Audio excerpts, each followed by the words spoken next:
Assalamualaikum warahmatullahi wabarakatuh.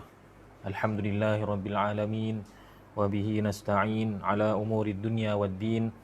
Wassalatu wassalamu ala sayyidina Muhammad asyrafil anbiya'i wal mursalin imamil muttaqin wa ala alihi wa sahbihi ajma'in. Subhanaka la ilma lana illa ma 'allamtana innaka antal alimul hakim. ولا حول ولا قوة إلا بالله العلي العظيم اللهم علمنا ما ينفعنا وانفعنا بما علمتنا وزدنا علما وعملا برحمتك يا أرحم الراحمين. Alhamdulillah, kita syukur pada Allah Subhanahu Wa Taala pada pagi yang mulia ini, pagi hari Jumaat.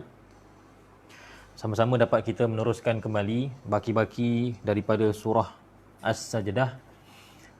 InsyaAllah kita cuba untuk habiskan pada hari ini. Kalau tidak, maka kita akan sambung pada satu lagi kuliah untuk kita tamatkan surah As-Sajdah ini. Baik, jadi muslimin dan muslimat yang dirahmati lagi dikasihi oleh Allah Subhanahu Wa Taala, kita sampai pada ayat yang ke-22. Ya, untuk hari ini kita mulakan dengan ayat yang ke-22. Ya, kerana pada kuliah yang lepas kita telah membincangkan sehingga ayat yang ke-21.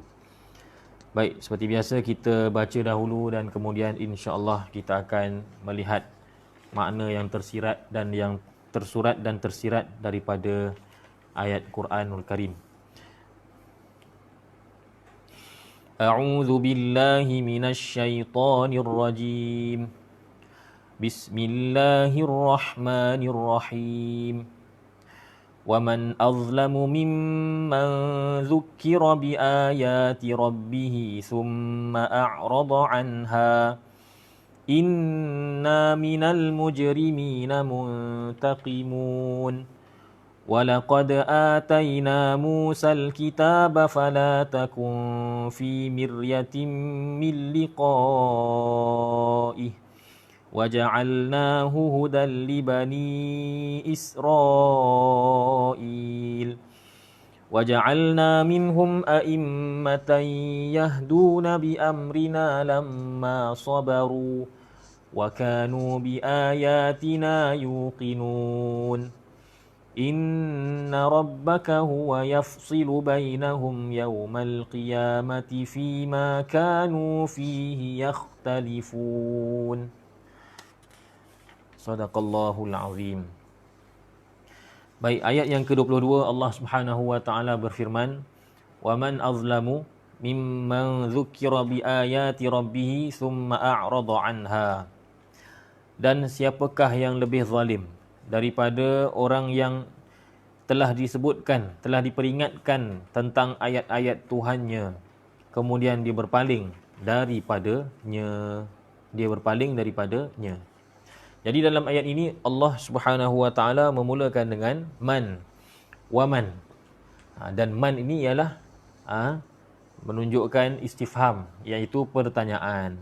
Seperti mana kita sebutkan sebelum ini, ya, pada ayat yang lepas-lepas, iaitu ketika kita membincangkan afaman kana mu'minan kaman kana fasiqa. Kalau kita ingat lagi, ya, bahawa kita telah sebutkan ada kalanya pertanyaan dalam bahasa Arab ni, hatta bahasa Melayu sekalipun, kadang-kala ianya bukanlah bertujuan untuk bertanya atau mendapatkan jawapan. Ya. Ada kalanya pertanyaan itu ada tujuan yang lain, ada matlamat yang lain, ada maksud yang lain. Jadi dalam ilmu balaghah ada diterangkan, ya, dalam Jawahirul Balaghah oleh Sayyid Ahmad Al-Hashimi kalau tak silap, dan juga dalam kitab-kitab yang lain disebutkan berpuluh-puluh maksud pertanyaan, berpuluh-puluh tujuan, matlamat, maksud istifham dalam bahasa Arab. Ada kalanya pertanyaan itu menunjukkan ta'ajub, ada kalanya menunjukkan ini, ada kalanya menunjukkan ini. Dalam ayat ini, afaman kana wa man azlamu mimman dzukira bi ayati rabbih, para ulama tafsir mengatakan istifham di sini ialah istifham ingkari. Pertanyaan yang menunjukkan bahawa yang bertanya itu bukan nak jawapan pun. Yang bertanya itu menyebutkan atau mengatakan begitu kerana mengingkari, menolak menolak, tak setuju dengan perkara tersebut. Makanya kalau kita faham begitu, baru kita boleh tafsirkan, baru kita boleh letakkan makna. Wa man azlamu mimman dzukira bi ayati rabbih. Dan siapakah orang yang lebih zalim? Maksudnya ialah tiada siapa. Sebabkan kita kata tadi bahawa istifham ingkari ni maksudnya dia tanya tapi dia sebenarnya bukan nak tahu jawapan dia atau tidak. Yes or no, bukan. Tetapi tanya tu dalam bentuk memang tidak. Tanya dalam keadaan dia sendiri sudah tahu jawapannya tidak, dan dia nak menzahirkan dia tak setuju, dia menolak perkara tersebut, maka ditanya, wa man azlamu mimman dzukira bi ayati rabbih thumma a'rada anha. Dan siapakah, maksudnya tiada siapa, maksudnya tiada siapa yang lebih zalim daripada orang yang mana diperingatkan tentang ayat-ayat Allah, ya, kemudian dia berpaling daripada ayat Allah Subhanahu wa taala. Jadi kalau kita faham begitu, maksudnya ialah orang yang paling zalim, sebesar-besar zalim, ya, orang yang paling tinggi kezaliman ialah orang yang sudah diperingatkan tentang ayat-ayat Allah, tentang ajaran Allah, tentang perintah Allah, tetapi dia berpaling. Dia tak nak ikut, dia tak nak terima, dia tidak mahu beriman. Maka ini Allah Ta'ala kata sezalim-zalim manusia. Wa man azlamu, paling zalim. Wa man azlamu mimman dzukira bi ayati rabbih thumma a'rada anha. Setelah dia diperingatkan tentang ayat-ayat Allah, kemudian a'rada anha, dia berpaling daripadanya. Di sini timbul perbahasan ulama. Kenapa Allah Subhanahu wa taala berfirman summa? Summa ni kemudian. Summa dalam bahasa Arab dia menunjukkan bahawa ada jarak masa antara sebelum dan juga selepas summa. Dia tidak sama dengan wa. Dia tak sama dengan fa. Contoh kalau kita ambil contoh pada ayat yang sama tapi kita ubah jadi ayat sendiri. Wa man azlamu mimman dzukira bi ayati rabbih wa a'rada anha. Fa dululah, kita guna fa. Fa a'rada anha, maka dia berpaling daripadanya. Fa tu menunjukkan bahawa perbuatan berpaling daripada ayat Allah itu berlaku sejurus selepas diingatkan ayat Allah. Diajarkan pada dia, disampaikan pada dia, diberikan tazkirah. Lalu kemudian pada ketika itu juga dia berpaling. Itu fa. Fa'a'rada anha. Kalau wa a'rada anha, maka waw ni dia tidak menunjukkan sama ada segera ataupun lambat. Diingatkan ayat Allah, zukira bi ayati rabbih wa a'rada anha, dan dia berpaling daripadanya. Dan itu tidak menunjukkan apa-apa masa. Adakah paling tu berlaku segera ataupun lambat? Waw ini memang tidak menunjukkan segera ataupun lambat. Tapi kalau summa, dia menunjukkan lambat. Summa a'rada anha. Kalau ayat biasa kita gunakan, ja'a Zaidun fa Muhammad. Telah datang Zaid lalu disusuli oleh Muhammad. Fa Muhammad. Maka maksudnya ialah Zaid dan juga Muhammad, dia datang lepas Zaid terus muncul Muhammad. Maknanya kata segera. Datang Zaid, tak lama lepas tu Muhammad pun sampai. Kalau summa ni maknanya lambat sikit. Ja'a Zaidun summa Muhammad. Zaid telah datang, kemudian datang pula Muhammad. Summa Muhammad. Jadi summa itu menunjukkan bahawa kedatangan Muhammad itu bukannya sejurus selepas Zaid. Summa. Maka summa itu kalau kita dah faham tadi, contoh-contoh tadi, summa itu menunjukkan bahawa antara sebelum dan selepas summa dia ada jarak masa sedikit. Maka dalam ayat ini menjadi persoalan dibincangkan oleh ulama tafsir, mengapa digunakan summa? Wa man azlamu mimman dzukira bi ayati rabbih thumma a'rada anha. Siapakah orang yang lebih zalim daripada orang yang diingatkan tentang ayat Allah, ayat Tuhannya, iaitu Allah, kemudian dia berpaling daripadanya. Kemudian dia berpaling daripadanya. Kenapa yang dikatakan zalim ialah orang yang berpaling setelah lama sedikit. Setelah ada jarak masa tu, barulah dia berpaling, baru dinamakan orang yang paling zalim. Kenapa bukan orang yang sejurus selepas diingatkan ayat Allah lalu dia berpaling, yang itulah yang sepatutnya zalim. Itu cerita dia. Itu pembahasannya. Jadi banyaklah tafsir yang dikemukakan oleh ulama, ya. Banyak tafsir yang dikemukakan oleh ulama. Al-Imam Al-Biqai, salah seorang ulama tafsir, Al-Imam Al-Biqai mengatakan, summa di sini memang kenalah pada tempatnya. Kenapa? Kerana kalau Allah kata orang yang mengambil masa, dia dengar ayat Allah, dia dengar tazkirah, dia dengar peringatan, kemudian dia mengambil sedikit masa untuk berfikir, untuk merenung, kemudian selang satu jangka masa barulah dia buat keputusan untuk tidak menerima ayat Allah. Kalau yang ni pun dia dipanggil orang yang paling zalim, maka apatah lagi orang yang berpaling ketika mana mula-mula diingatkan tentang ayat Allah. Maksudnya orang yang ambil masa, summa ni kan ambil masa. Orang yang ambil masa untuk berfikir sebelum dia a'rada anha, berpaling, itu pun Allah kata dia adalah orang yang paling zalim. Maka lebih layak lagi lah orang yang berpaling seawal-awalnya.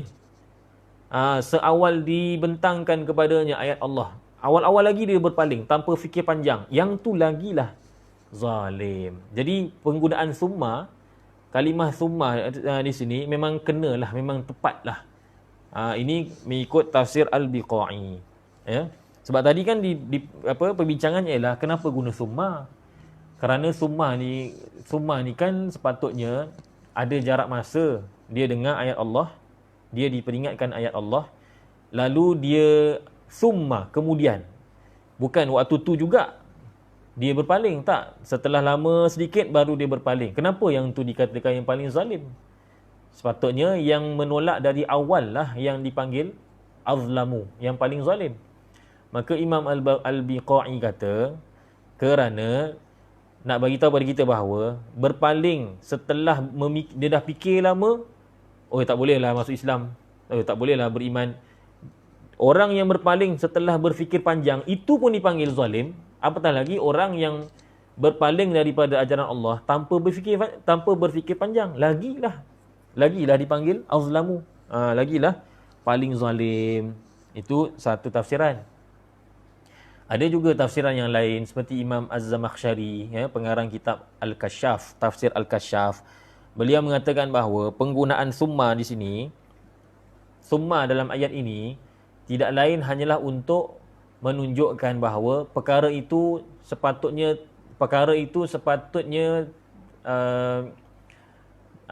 penolakan ataupun berpalingnya seseorang daripada ayat Allah itu adalah suatu yang jauh daripada kewarasan akal. Orang yang berfikiran waras, sepatutnya apabila telah diterangkan kepada dia ayat Allah dengan jelas, ya, dengan petunjuk yang jelas, dah tunjukkan pada dia, ni dalil ni. Ini dalil dari segi akal dan juga nas tentang kewujudan Allah. Setelah diterangkan dengan bukti yang nyata, lalu dia tak percaya juga, dia tidak beriman kepada Allah, maka dia berpaling, summa a'rada anha. Maka oleh kerana perbuatan dia berpaling itu adalah perbuatan yang jauh daripada kewarasan akal, kerana itulah digunakan summa. Jadi summa di sini bukan menunjukkan jauhnya jarak masa, tapi jauhnya daripada akal, kewarasan akal. Dia faham kat situ pula. Imam Az-Zamakhsyari faham dari sudut itu. Sebab summa ni menunjukkan jauh jarak masanya. Tetapi Imam Az-Zamakhsyari kata summa di sini bukan maksud, dia kata summa di sini maksudnya ialah jauh daripada kewarasan akal. Summa a'rada anha maksudnya ialah sepatutnya dia ni dia ni tidak wajar dari sudut kewarasan akal, dia berpaling daripada ayat-ayat Allah Subhanahu wa taala. Ya. Itulah, itu nak cerita tentang ni je, summa saja. Begitulah ulama tafsir begitu mendalam dia membahaskan penggunaan setiap kalimah, bahkan setiap huruf di dalam Al-Quranul Karim. Kemudian dalam ayat ini juga Allah Subhanahu wa taala memberikan ancaman. Jadi Quran ni datang sebagai basyiran wa nadhira. Ada kalanya memberi berita gembira seperti syurga, pahala dan sebagainya. Dan ada kalanya juga Quran juga memberikan ancaman, nadhira, berfungsi sebagai nadhira, memberi ancaman. Maka dalam ayat ini Allah Subhanahu wa taala memberikan ancaman kepada orang yang berpaling, a'rada anha, berpaling daripada ayat-ayat Allah, berpaling daripada ajaran Allah Subhanahu wa taala, agama Allah Subhanahu wa taala. Firman Allah Taala dalam memberikan ancaman tersebut, inna minal mujrimina muntaqimun. Sesungguhnya kami memberi balasan. Kami memberi balasan kepada orang yang berdosa, mujrim. Orang yang bersalah, berdosa. Ini ancaman daripada Allah Subhanahu wa taala. Dan kalau kita lihat dalam ayat ini, Allah Subhanahu wa taala membahasakan zatnya inna, sesungguhnya kami. Sedangkan Allah tu satu, esa. Tapi Allah menggunakan inna, kami. Apa yang nak disampaikan dalam ayat ini? Nak beritahu pada kita bahawa kamu jangan main-main. Ya? Yang akan membalas kepada kamu ini ialah zat yang maha agung. Sebab orang Arab, bahasa Arab, kalau sekiranya orang itu hanya seorang saja, tetapi dia membahasakan dirinya nahnu ataupun inna, sesungguhnya kami, padahal dia seorang, itu menunjukkan bahawa dia sedang mengagungkan dirinya, sedang membesarkan dirinya, menzahirkan kebesaran dirinya. Begitulah juga apabila Allah Ta'ala mengatakan inna minal mujrimina muntaqimun, sesungguhnya kami, padahal Allah tu satu. Allah tu satu, esa. Kami, sesungguhnya kami, menunjukkan bahawa Allah nak kita ambil peringatan. Jangan main-main. Orang-orang mujrimun jangan main-main. Sesungguhnya kami, maksudnya aku yang maha besar, yang maha agung ni, aku akan memberikan balasan kepada orang yang mujrimin, orang-orang yang berdosa, yang bersalah. Kalau Allah Ta'ala kata ana minal mujrimin atau inni minal mujrimina muntaqim, maka ialah maksudnya masih lagi sama. Sesungguhnya aku memberikan balasan kepada orang mujrimin. Tetapi bila disebutkan inna minal mujrimina muntaqimun, Allah Ta'ala mengingatkan kepada kita, memberi ancaman kepada kita dalam keadaan mengingatkan kepada kita bahawa yang akan memberi balasan itu bukan sebarangan pihak, sebaliknya ialah Allah Ta'ala yang maha agung. Kerana itulah dizahirkan keagungan itu dengan lafaz inna minal mujrimina muntaqimun. Muntaqimun pun ramai juga, muntaqimun. Kalau seorang sepatutnya muntaqim, tapi bila Allah kata muntaqimun, pemberi balasan, maka dalam keadaan jamak, dalam keadaan plural, itu menunjukkan bahawa Allah Ta'ala itu maha agung dan Allah nak kita menyedari keagungan dan kebesaran Allah Subhanahu wa Ta'ala itu. Jadi kalau orang tu merasakan istihdar, dia menghadirkan dalam hatinya betapa agungnya Allah Ta'ala, dan Allah yang agung tu, yang kita sedar dia agung tu, dia itulah yang akan balas kita, maka pastinya seseorang itu tidak akan berani untuk melakukan ijram, melakukan kejahatan, jenayah, dosa dan sebagainya, maksiat dan sebagainya. Kemudian dalam ayat ini juga, dalam nak menyatakan bahawa Allah Ta'ala itu memberikan balasan, memberikan balasan azab, Allah Subhanahu Wa Ta'ala mengatakan muntaqimun. Allah Ta'ala menggunakan isim, Allah tak gunakan fi'il, kata kerja. Boleh sahaja kalau Allah kata inna minal mujrimina yantaqimun. Nantaqim. Inna minal mujrimina nantaqim. Sesungguhnya kami akan membalas, akan memberikan balasan kepada orang yang berdosa, kepada orang yang bersalah. Nantaqim. Kami memberikan balasan. Boleh je guna fi'il, guna kata kerja, tapi Allah berfirman muntaqimun. Muntaqimun ini ialah isim. Jadi apa dia punya tersiratnya? Tersiratnya ialah sesuatu perkataan itu, kalau isim, maka ia menunjukkan apa? Menunjukkan berterusan. Berterusannya perbuatan atau sifat tersebut. Contoh paling mudah. Kita kata Zaidun mujtahidun. Zaid ialah seorang yang rajin. Kita bandingkan dengan ayat Zaidun yajtahid. Zaid sedang bersungguh-sungguh.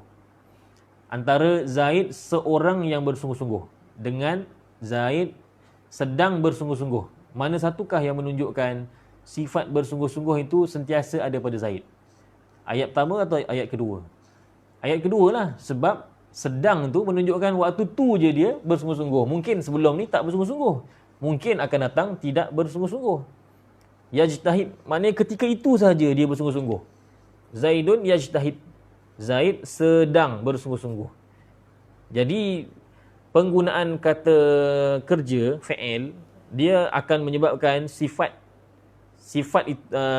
Zaid tadi tu akan menjadi terbatas dengan waktu tertentu. Sama ada waktu dulu sahaja atau waktu sekarang sahaja atau akan datang sahaja. Tetapi bila digantikan, yajtahid itu digantikan dengan mujtahid. Zaid ialah seorang yang bersungguh-sungguh. Bermakna sifat bersungguh-sungguh tu memang sentiasa melekat. Sentiasa melazimi dan melekat pada diri Zaid. Kan? Melekat pada dia. Macam itulah juga Allah Ta'ala berfirman, Inna minal mujrimina muntaqimun. Maksudnya ialah Allah Subhanahu Wa Ta'ala sentiasa berkemampuan untuk membalas. Ini pentinglah supaya kita jangan ingat bila mana kita buat dosa, buat maksiat, tak ada pun balasan Allah, elok je. Kan? Elok je rezeki datang mencurah-curah, perniagaan maju. Kita jangan ingat masa ni Allah Ta'ala tak mampu nak balas. Tak. Allah kata Allah muntaqimun. Inna minal mujrimina muntaqimun.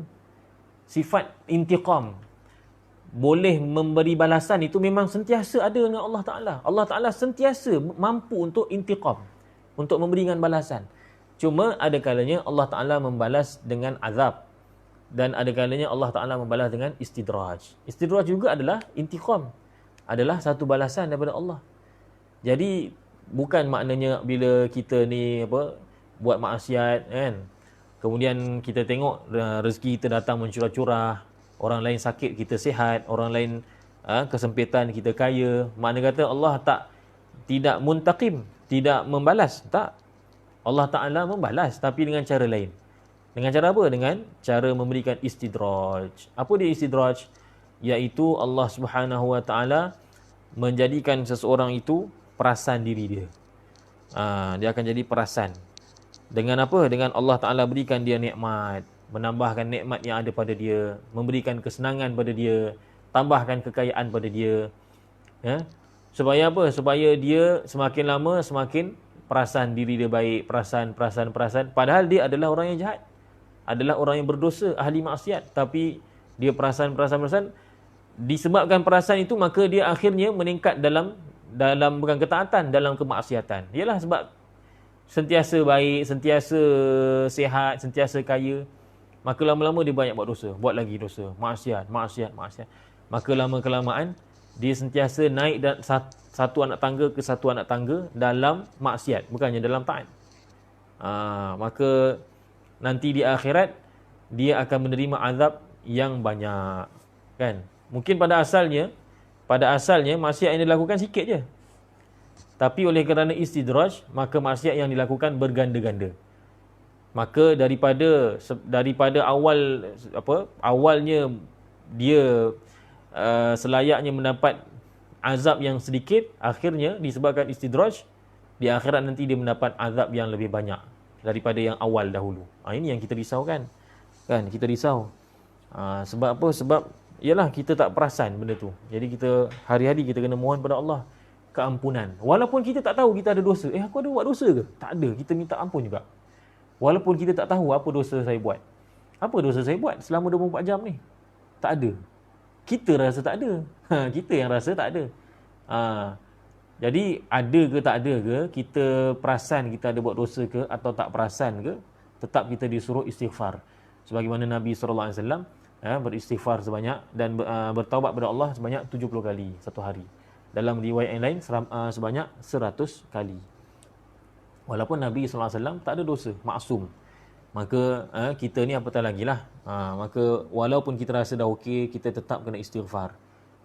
Hatta Nabi SAW ajar kepada kita lepas sembahyang, kita beristighfar 3 kali.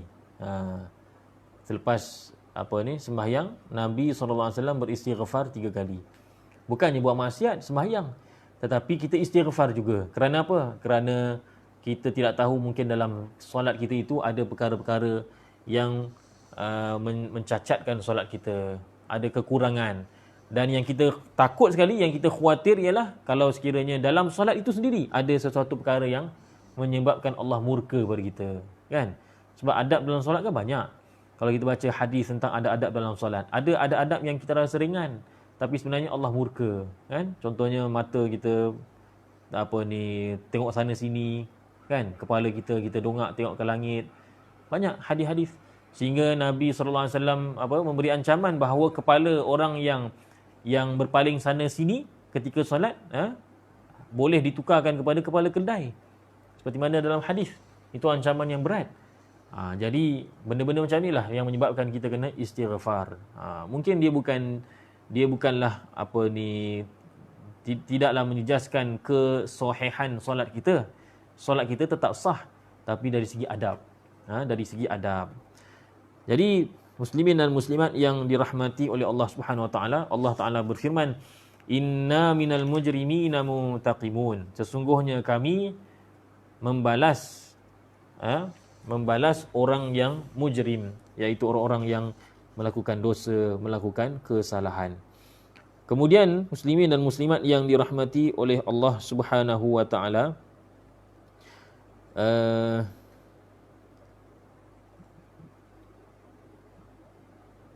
okey.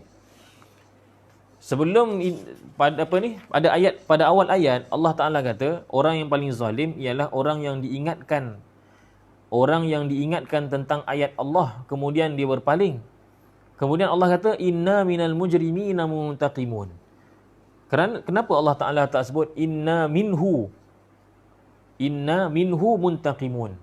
Sesungguhnya kami memberi balasan kepada nya tu sudah cukup untuk menunjukkan bahawa orang yang dibalas itu ialah orang yang sebelumnya itu, iaitu orang yang paling zalim. Nya minhu, makna kata mujrimin tu kenapa tak digantikan dengan hu ataupun hum? Kenapa tak digantikan dengan kata nama sahaja? Bukankah bahasa Arab sentiasa inginkan keringanan dan juga ringkas? Maka kata para ulama, kerana antaranya inilah Imam Az-Zamakhsyari rahimahullahu ta'ala, beliau mengatakan bahawa muntaqimun itu dia umum. Mujrimun itu umum. Mujrimun maksudnya orang-orang yang bersalah. Dia umum. Dalam tu ada orang buat maksiat begini, ada orang buat dosa begini, ada orang buat salah begini. Antara salah satu daripada golongan mujrimun ialah man dzukira bi ayati rabbih, orang yang diingatkan tentang ayat Allah summa a'rada anha, orang yang berpaling lalu dia berpaling daripada ayat Allah. Jadi orang yang berpaling daripada ayat Allah, dia adalah salah satu daripada mujrimun. Yang menjadi persoalan ialah kenapa Allah Subhanahu wa taala menyebutkan secara umum inna minal mujrimina muntaqimun. Kenapa tak disebutkan inna minhu? Kami membalas orang yang berpaling daripada ayat Allah. Sebab sebelum tu kan disebutkan tentang orang yang berpaling daripada ayat Allah itu adalah orang yang paling zalim. Kenapa tak dikaitkan secara langsung, secara terus kepada orang yang sebelumnya tu? Maka kata Imam Az-Zamakhsyari rahimahullahu ta'ala, tujuannya ialah nak beritahu begini, bahawasanya balasan Allah itu memang selayaknya kena kepada semua mujrimun. Semua mujrimun, semua jenis orang yang bersalah memang layak menerima azab Allah Subhanahu wa taala. Tetapi bila mana sebelum ini telah disebutkan bahawa orang yang paling zalim sekali ialah orang yang berpaling daripada ayat Allah setelah diperingatkan tentang ayat Allah. Maka pembaca bila baca begitu, maka dia sepatutnya faham bahawa dalam ramai-ramai mujrimun, orang yang berpaling itu ialah orang yang akan menerima bahagian yang terbesar daripada azab Allah. Begitu cara faham dia. Begitu cara faham dia. Jadi tadi persoalan dia begini, kenapa Allah Taala tak kata kami membalas orang yang berpaling daripada ayat Allah? Itu lebih jelas sebab sebelumnya memang bercerita tentang orang yang berpaling daripada ayat Allah. Kenapa Allah Taala tiba-tiba kata inna minal mujrimina muntaqimun? Tanpa disebutkan secara spesifik mujrimun yang mana yang nak dibalas tu. Bukan ke mujrimun yang dimaksudkan itu ialah orang yang berpaling daripada ayat Allah. Maka jawabnya ialah Allah sebutkan yang umum. Inna minal mujrimin. Allah Ta'ala membalas kepada sekalian mujrimin. Sekalian pendosa. Sekalian pesalah. Tetapi oleh kerana sebelumnya sudah dinyatakan bahawa orang yang berpaling daripada ayat Allah itu ialah orang yang paling zalim, maka kita baca inna minal mujrimina muntaqimun, kita terus faham bahawa dalam kalangan mujrimun yang paling banyak mendapat azab, bahagian azab yang paling banyak ialah orang yang berpaling daripada ayat Allah. Wal iyad billah. Kita pun takutlah bila bincang-bincang benda macam ni. Memanglah sedap lah kan, kita pompang-pompang, tapi kita khawatir benda tu hanya di lisan saja. Wal iyad billah. Mudah-mudahan benda ni masuk dah dalam hati kita, dan mudah-mudahan kita ni dapat beramal dengan ayat yang kita bincangkan ni, dan walaupun kita tak mampu nak mengamalkan keseluruhan perintah Allah, nak menjadi baik 100%, tapi tetap kita kena bincang. Ilmu memang kita kena bincang kan. Kalau orang tu contohnya seorang itu dia perokok kan, seorang ustaz tu dia perokok, dia kena sebut juga tentang hukum rokok. Dia tak boleh kata oleh kerana saya merokok, saya benda ni saya skip lah. Dia kena bincang. Jadi itulah, kita pun takut jugalah. Saya lah takut daripada apa yang kita bincangkan ni. Tapi kita berharap mudah-mudahan bila kita bincang ini, Allah Subhanahu Wa Taala beri taufik pada kita untuk kita beramal dengan amalan yang disebutkan dalam setiap ayat yang kita baca, dan menjauhi daripada perbuatan-perbuatan buruk yang Allah Subhanahu Wa Taala memberikan ancaman dalam ayat-ayat yang kita baca selama ini, insya-Allah. Baik, kita sambung lagi ayat yang ke-23. Allah Subhanahu Wa Taala berfirman, walaqad ataina Musal kitab, dan demi sesungguhnya kami telah memberikan Nabi Musa alaihissalam al-kitab. Kitab yang dimaksudkan di sini apa dia? Kata ulama tafsir, kitab yang dimaksudkan di sini ialah kitab Taurat.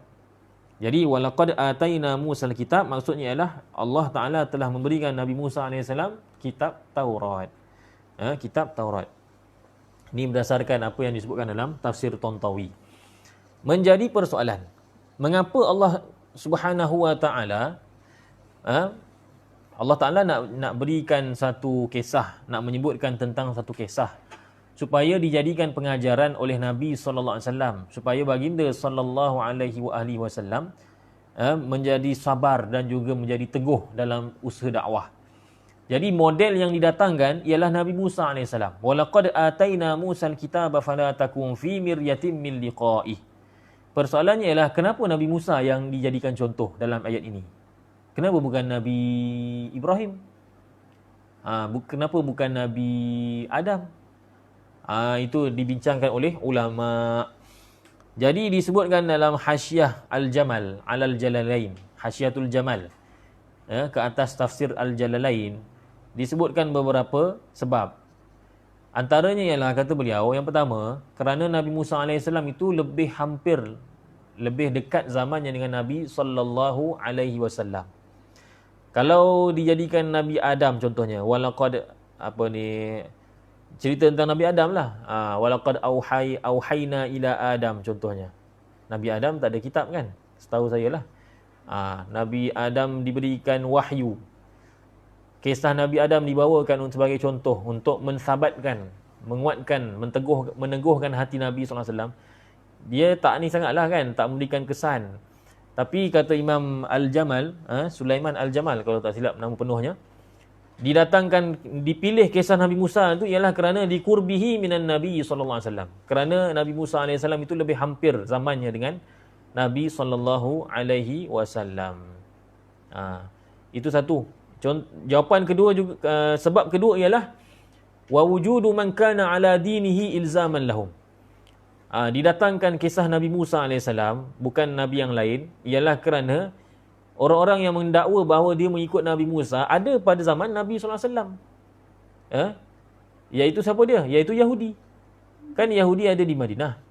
Jadi bila ayat ini turun membawakan kisah Nabi Musa, memang kenalah pada tempatnya. Kerana di bumi Madinah, bumi tempat Nabi SAW berdakwah, di sana memang terdapat orang-orang yang mengaku mereka mengikut Nabi Musa AS. Orang-orang Yahudi. Jadi didatangkan kisah Nabi Musa supaya lebih bersesuaian kerana wujudnya orang-orang yang mendakwa mengikut Nabi Musa AS. Jadi dengan didatangkan kisah ini, maka kisah ini memberikan satu kelaziman, memberikan suatu kemestian kepada orang-orang yang mengatakan mereka ikut Nabi Musa, bahawasanya mereka mesti juga mengikut Nabi SAW. Dan kenapa pula tidak dijadikan kisah Nabi Isa AS menjadi contoh? Kan Nabi Isa AS pun kisahnya pun bagus juga. Memang semua Nabi baguslah. Maksud kata kenapa tak dijadikan kisah Nabi Isa AS sebagai contoh tauladan dalam surah As-Sajdah? Kata Imam Al-Jamal, penulis Hasyiah Al-Jamal ke atas Jalalain, kata beliau, kerana Nabi Isa AS ini dia hanya diterima oleh Nasrani, tapi Yahudi tak terima. Jadi kalau dijadikan kisah Nabi Isa AS sebagai kisah pengajaran, orang Yahudi tidak akan mengambil pengajaran. Dia kata Isa itu orang Islam dengan orang Yahudi, orang Kristian dia ikutlah, tapi kami tak ikut. Kami ikut Nabi Musa. Maka kerana itulah didatangkan kisah Nabi Musa, yang mana Nabi Musa AS itu ialah Nabi yang disanjung tinggi, dimuliakan, dan memang diketahui kedudukannya yang sangat tinggi di sisi tiga-tiga agama ni. Islam pun percaya Nabi Musa, Yahudi pun percaya, Yahudi lagi lah kan, Nasrani pun percaya Nabi Musa AS. Itulah sebabnya kenapa dipilih kisah Nabi Musa. Baik. Walaqad ataina Musal kitaba fala takun fi miryatin min liqa'ih. Sesungguhnya dan demi sesungguhnya kami telah memberikan Nabi Musa AS Alkitab, iaitu At-Taurat. Maka janganlah kamu wahai Muhammad, kamu tu ialah Nabi Muhammad sallallahu alaihi wasallam, janganlah kamu dalam keadaan syak, miryah, dalam keadaan ragu-ragu. Janganlah kamu berasa ragu-ragu terhadap penerimaannya, ataupun nanti miliqaihi ni ada dia punya tafsiran dia. Janganlah kamu ragu-ragu bahawa Nabi Musa AS itu benar-benar menerima talaqa, terima kitab Taurat. Jadi dalam ayat ini Allah Ta'ala melarang Nabi SAW daripada ragu-ragu. Timbul persoalan, kita dah tahu bahawa Nabi SAW ni maksum, maka pastinya tidak ada keraguan dalam hatinya. Maka kenapa dalam ayat ini Allah kata fala takun, maka janganlah kamu wahai Muhammad berasa ragu-ragu, fi miryah ai fi syak, jangan kamu berasa syak. Maka kata Syekh Tantawi rahimahullahu taala, perintah ini memang kepada Nabi SAW, tetapi bukan Syekh Tantawi lagi ni, ini Syekh Jamal lah tadi. Tetapi perintah itu ataupun larangan daripada syak itu memanglah ditujukan kepada Nabi SAW, tetapi maksudnya ialah kepada umat Nabi Muhammad SAW. Tujuannya ialah untuk sebagai peringatan kepada umat Nabi SAW. Macam kita lah orang Melayu kan, kita nak tegur menantu, tapi kita nak sindir menantu. Tapi macam mana kita buat kalau kita tegur direct kepada menantu, maka menantu akan kecil hati. Maka apa kita buat? Maka kita pun marahkan anak. Padahal yang bersalah menantu. Kan, menantu lelaki kita tu. Tapi orang lelaki ni kan dia lah kalau kita tegur kan kejap lagi dia tak bawa anak perempuan kita balik kampung. Kita nak tegur menantu kita yang lelaki. Dia yang bersalah, bukan anak perempuan kita. Tapi kita nak tegur dalam keadaan berhikmah. Maka apa kita buat? Kita akan marah pada anak kita. Kita akan marah pada anak kita. Jadi bila kita marah pada anak kita, pada anak kita tak bersalah pun, maka yang menantu itu dia akan ambil pengajaran. Dia kata, patutnya akulah yang kena berubah. Akulah yang salah, tapi mak mertua aku ni marah anak dia pula. Jadi dia faham bahawa marah kepada anaknya itu adalah sindiran kepada dia, menantu. Begitulah juga dalam ayat ini. Nabi SAW memang tidak akan ada syak dalam hati dia bahawa Nabi Musa AS benar-benar menerima kitab Taurat. Tidak ada miryah, tidak ada syak dalam hati dia. Tetapi Allah SWT melarang syak daripada Nabi SAW itu, tujuannya ialah melarang syak daripada umat Nabi SAW. Allah nak beritahu pada umat sebenarnya. Nak beritahu pada umat Nabi Muhammad SAW, jangan sekali-kali kamu rasa ragu-ragu tentang penerimaan Nabi Musa AS akan kitab Taurat. Ragu-ragu tadi tu min liqa'ih, ragu-ragu terhadap penerimaannya ataupun pertemuannya. Di sini ada tafsiran.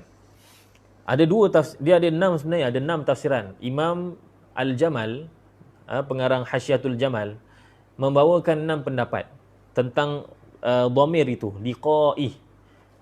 Itu merujuk kepada siapa? Tapi saya tak nak sebutkan semualah, nanti pening. Kita sebut 2 pendapat saja.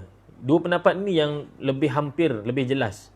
Ada yang mengatakan min liqa'ihi, hi itu ialah merujuk kepada Nabi Musa AS sendiri. Dan ada juga yang mengatakan hi itu ialah merujuk kepada kitab, iaitu kitab Taurat.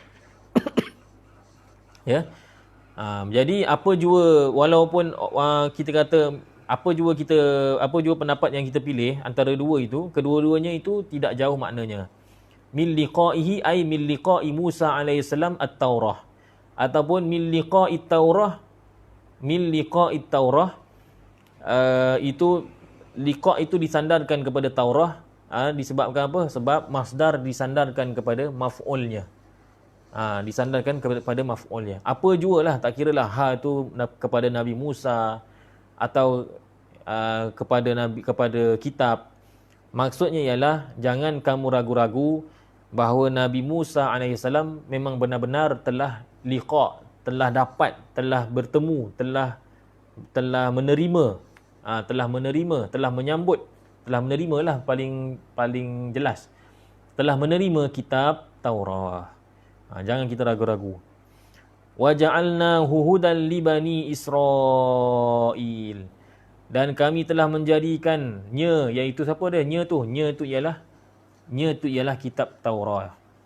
Wa ja'alnahu hudan li bani Israil, dan kami telah menjadikan iaitu kitab Taurat yang kami turunkan kepada Nabi Musa itu sebagai huda, sebagai petunjuk bagi Bani Israel. Wa ja'alna minhum a'immatan yahduna bi amrina lamma sabaru wa kanu bi ayatina yuqinun. Dan kami telah menjadikan dari kalangan mereka a'immah, para pemimpin, yahduna bi amrina, yang mana para pemimpin itu memberi petunjuk dengan perintah kami. Maknanya dengan perintah daripada kami, maka pemimpin-pemimpin, pemuka-pemuka daripada umat Nabi Musa AS itu, a'immah mereka, imam-imam mereka menjadi asbab orang lain mendapat hidayah. Menjadi asbab, menjadi sumber hidayah kepada orang lain. Tapi bukan mereka sendiri bagi hidayah. Bukannya imam-imam di kalangan umat Nabi Musa AS yang memberikan hidayah dengan diri sendiri, tapi dengan siapa? Bi amrina, dengan perintah Allah. Di sini menunjukkan bahawa kita kena yakin bila mana kita ni menjadi pendakwah ke, menjadi pemimpin ke, apa-apalah yang zahirnya kelihatan seolah-olah kita ni yang memimpin umat, kita kena yakin sebenarnya yang bagi hidayah ialah Allah. Jadi a'immah yang Allah Ta'ala lantik ataupun bangkitkan di kalangan umat Nabi Musa AS itu, mereka memberi hidayah, kata Allah, bi amrina, dengan dengan perintah daripada kami. Maknanya dengan keputusan daripada kami. Kalau kami kata ya, maka dapatlah hidayah. Kalau kami kata tidak, maka tidak. Jadi bila kita buat dakwah, maka kita kena yakin bahawa kita hanya menyampaikan sahaja. Tapi hidayah dengan izin Allah, dengan kehendak Allah, bukan dengan kehendak kita. Hatta Nabi Nuh alaihissalam pun dia anaknya tetap tidak dapat ikut dia. Kan? Sebab apa? Sebab hidayah itu ialah milik Allah Ta'ala. Milik Allah Subhanahu wa Ta'ala. Walaupun anak Nabi, bapa mertua Nabi ke bapa saudara ke, tetapi kalau Allah Subhanahu wa Ta'ala tidak mengizinkan, tidak berkehendak untuk dia peroleh hidayah, maka dia tidak akan dapat hidayah. Berapa ramai orang yang mana jual kitab contohnya, tapi sepatah haram pun dia tak pernah baca daripada kitab yang dia jual tu. Kan? Berapa ramai orang jual sejadah, tapi kadang sembahyang pun tidak. Berapa ramai orang yang jual tasbih, tapi dia pun tak boleh jadi satu hari itu langsung dia tak pernah tak pernah bertasbih, tak pernah sebut subhanallah atau selawat satu kali ke, atau istighfar satu kali. Boleh jadi. Sebab apa? Sebab sejadah, tasbih, kitab, itu semua hanyalah asbab sahaja. Itu semua hanyalah faktor-faktor hidayah sahaja. Kalaulah dengan ada sejadah, maka orang akan rajin sembahyang, maka orang yang paling banyak sembahyang sepatutnya penjual sejadah. Dah dia duduk kat kedai je, dia sembahyang lah sepatutnya lah. Kan? Sejadah tu kan mengingatkan dia kepada sembahyang. Samalah orang jual tasbih kan. Sepatutnya tasbih tu mengingatkan dia untuk bertasbih kepada Allah. Tapi kalau tak dapat hidayah, tetap dia tidak akan dapat. Kadang-kadang yang lebih dahsyat lagi, orang yang jual tudung, dia sendiri tak pakai tudung. Pernah jumpa? Orang yang jual tudung, tapi dia sendiri tak pakai tudung. Kan? Orang yang jual jubah, kan? Jubah muslimah elok, labuh apa semua, tutup aurat, tapi dia sendiri tak pakai jubah tu, dia pakai t-shirt. Ini pernah jumpa. Ada orang jual telekung, ada. Orang jual telekung, tapi dia sendiri pun, maknanya pakaian dia tu ketat, kan? Telekung tu padahal luas, pakaian yang ni kan, yang menutup aurat. Itulah dinamakan hidayah. Sebab itulah kita kena selalu minta hidayah. Dijadikan ihdinas siratal mustaqim tu salah satu daripada ayat Fatihah. Dan Fatihah itu ialah bacaan yang wajib dalam sembahyang. Nak mengajar kepada kita bahawa meminta hidayah itu adalah sangat penting. Tak boleh diabaikan. Yahduna bi amrina lamma sabaru. Para imam-imam dari kalangan umat Nabi Musa AS itu mereka memberikan hidayah dengan amrina, dengan perintah daripada kami, perintah daripada Allah Subhanahu wa Ta'ala, dengan perintah daripada Allah Subhanahu wa Ta'ala. Maksudnya kalau Syekh Tontawi dia kata dengan perintah Allah, dengan kehendak Allah dan juga dengan kurniaan Allah. Tetapi bila mereka dapat hidayah, lamma sabaru, tatkala mereka bersabar. Bersabar ni apa dia? Disebutkan dalam kitab tafsir, di antaranya tafsir Syekh Tontawi, bersabar itu ialah bersabar dalam melaksanakan ibadah yang ditaklifkan, ditanggungjawabkan kepada mereka, dan juga bersabar dalam menghadapi rintangan dan ujian, dalam nak meninggikan kalimah Allah. Jadi maknanya Allah kata tatkala mereka bersabar, menanggung segala menggalas tanggungjawab untuk menunaikan, melaksanakan segala perintah aku, kata Allah Ta'ala, maka aku jadikan di kalangan umat Nabi Musa AS itu imam-imam, pemimpin-pemimpin, yang mana di bawah mereka itu ada anak-anak buah yang mendapat hidayah disebabkan kesabaran mereka itu. Disebabkan kesabaran mereka dalam mentaati perintah Allah. Maka di sini menunjukkan bahawa sabar itu berperanan menjadi asbab untuk dakwah tu menjadi berjaya. Orang yang berdakwah tapi dia tak sabar, baru ditegur sikit dia dah melenting dan sebagainya, maka orang macam ni, dia macam mana Allah nak jadikan hidayah itu di tangannya? Macam mana dia dijadikan oleh Allah Ta'ala sebagai asbab hidayah? Kalau kita nak kita ni menjadi asbab kebaikan orang lain, maka kita kena bersabar. Sebab itulah dalam surah Al-Asr kan, wa tawasau bil haq tak cukup. Dia kena wa tawasau bil haqqi wa tawasau bis sabr. Baru jadi. Barulah nasihat itu memberikan hasil. Dia berpesan-pesan dengan kebenaran dan berpesan-pesan dengan kesabaran. Sabar tu berperanan penting. wa kanu bi ayatina yuqinun, dan adalah mereka, iaitu umat Nabi Musa alaihissalam, wa kanu bi ayatina yuqinun, dahulunya mereka yakin. Maksudnya ialah ini pujian kepada mereka, pujian kepada pengikut Nabi Musa alaihissalam, bahawa mereka dahulunya mereka memang yakin dengan ayat-ayat Allah Subhanahu Wa Taala, beriman dengan iman yang teguh terhadap ayat-ayat Allah Subhanahu Wa Taala. Kemudian bila Allah Taala dah puji kan pengikut Nabi Musa alaihissalam dari kalangan Bani Israel, mereka ni baik, mereka ni menjadi asbab hidayah pada orang lain, mereka ni yakin dengan ayat-ayat Allah, beriman dengan ayat Allah, maka timbul persoalan dalam fikiran orang yang baca Quran ni, orang yang baca surah ni, timbul persoalan, adakah mereka ni semua macam tu? Adakah Bani Israel ni memang semua baik-baik belaka?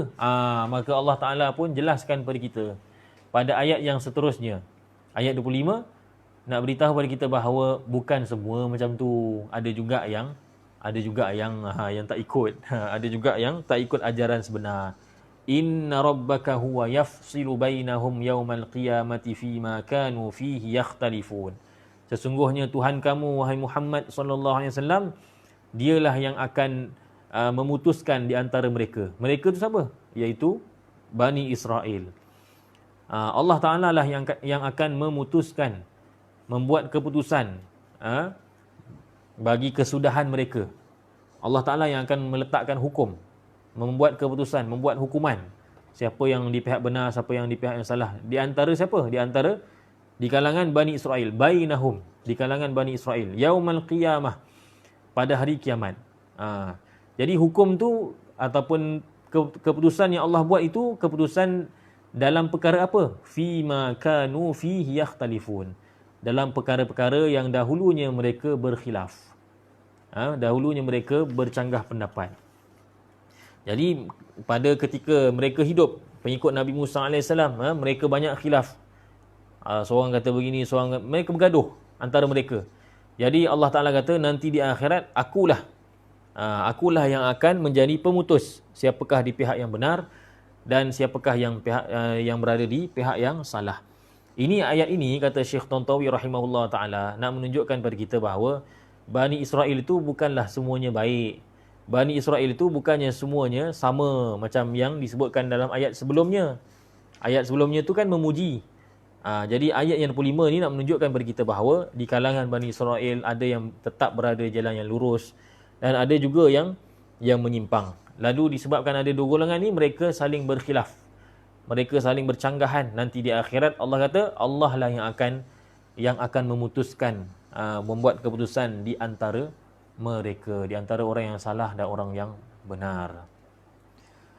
Jadi insya-Allah kita untuk hari ini insya-Allah kita berhenti di sini. Berhenti pada ayat yang 25. Ayat yang ke-25. Jadi kita dapat baca tadi 22, 23, 24, 25. Empat ayat ni mudah-mudahan kita dapat menghafalnya insya-Allah sebelum kita masuk pada kuliah yang akan datang. Sebab kuliah yang akan datang kita akan insya-Allah kita akan tamatkan surah As-Sajdah ini. Harapan kita ialah mudah-mudahan kita dapat menghafal surah ini secara keseluruhannya selari dengan pengajian tafsir yang kita buat insya-Allah. Jadi insya-Allah pada kuliah yang akan datang kita akan sambung dengan ayat yang ke-26, 27, 28, 29, 30. Baki lagi 5 ayat. Mudah-mudahan dipanjangkan umur sehingga bertemu pada masa akan datang. Yang baik datang daripada Allah. Yang salah, yang lemah itu kelemahan daripada diri saya sendiri. Sebagai adab kita mengaku kesalahan, kelemahan diri kita sendiri. InsyaAllah mudah-mudahan apa yang kita bincangkan ini dapat kita mengambil pengajaran. Yang mana boleh diamalkan, kita amalkan. Yang perlu dijauhkan, kita jauhkan. Dan kita sampaikan pada orang lain insya-Allah. Sekian saja, wabillahi taufiq wal hidayah. Wassalamualaikum warahmatullahi wabarakatuh.